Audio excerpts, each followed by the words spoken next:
নির্জন ভুতুরে এক ভবন, চারপাশে জঙ্গল আর আগাছায় ঢেকে গেছে পুরো এলাকা। রাতে এখানে ঘোরাফেরা করে শেয়াল আর মাদক সেবীরা। মূল ফটকে নেই কোনো নিরাপত্তা কর্মী, ফলে প্রায় পরিত্যক্ত এই ভবন প্রাঙ্গণ এখন মাদক সেবীদের আখড়ায় পরিণত হয়েছে। বলছিলাম বগুড়ার বক্ষব্যাধি হাসপাতালের কথা। একসময় বগুড়াবাসীর সুস্থতা, বিশ্বাস ও ভরসার এই হাসপাতাল নিজেই যেন এখন দুরারোগ্য ব্যাধিতে ধুঁকছে। দিনের বেলাতে এমন হয়েছে যে ওয়াইফাই পাসওয়ার্ড চাচ্ছে, এই সমস্ত পাসওয়ার্ড দেন, আমরা নেশা করি।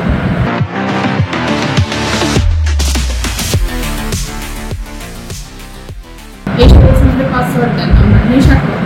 তারপর দেখা যায় সন্ধ্যার পরে অনেকে নেশা করে এখানে এসে পিছনে ছাদে ওঠে, যে জানালার থাই গ্লাস ওটাও কিন্তু ভেঙে গিয়েছে।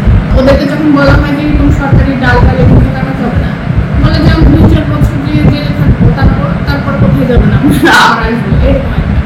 বগুড়া সদরের নিশিন্দারা এলাকায় অবস্থিত 20 শয্যার এই বক্ষব্যাধি হাসপাতালে নেই পর্যাপ্ত জনবল। 21টি পদের মধ্যে শূন্য 10টি। 2 জন চিকিৎসক থাকার কথা থাকলেও দায়িত্বে আছেন কেবল একজন। এখানে চোর, পাটপার, নেশাখোর এবং টোকায় বেশি, সেই বিষয়ে এদের কাছে বেশি করে বিকেলে এবং নাইটে তারা মানে প্রকাশ্যে আমাদের সামনে তারা নেশা করে, নিয়ে জঙ্গল করতে যায়।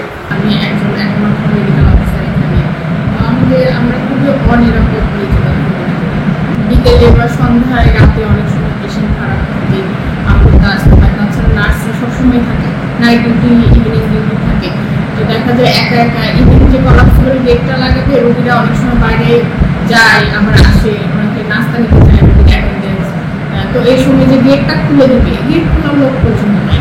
নার্সদেরকে নিজেদের এটা খুলে দিতে হয়, আবার কলাপসিবল গেটে তালা দিতে হয়, অনেক সমস্যা। বাইরের লোকজন আসে, বাইরে যে বের হবে এখান থেকে, এটাও সম্ভব হয় না। বগুড়ার বক্ষব্যাধি ক্লিনিক ও হাসপাতাল দুই প্রান্তে, প্রায় 5 কিলোমিটার দূরে।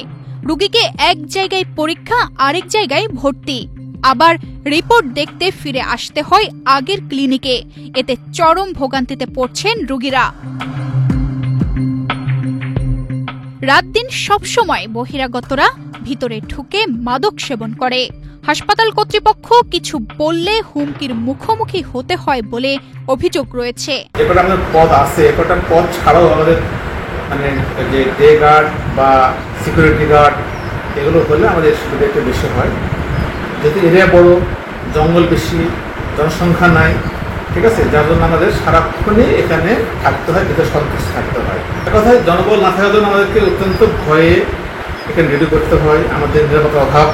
50 দশকে প্রতিষ্ঠিত এই হাসপাতাল একসময় ছিল জেলার শ্বাসযন্ত্র রোগীদের প্রধান আশ্রয়স্থল, কিন্তু এখন তা পরিণত হয়েছে ভূতের আস্তানায়।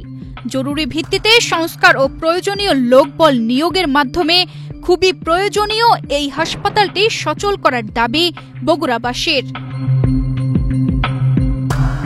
তানজিদা রহমান, ইনায়া, বাংলাদেশ প্রতিদিন।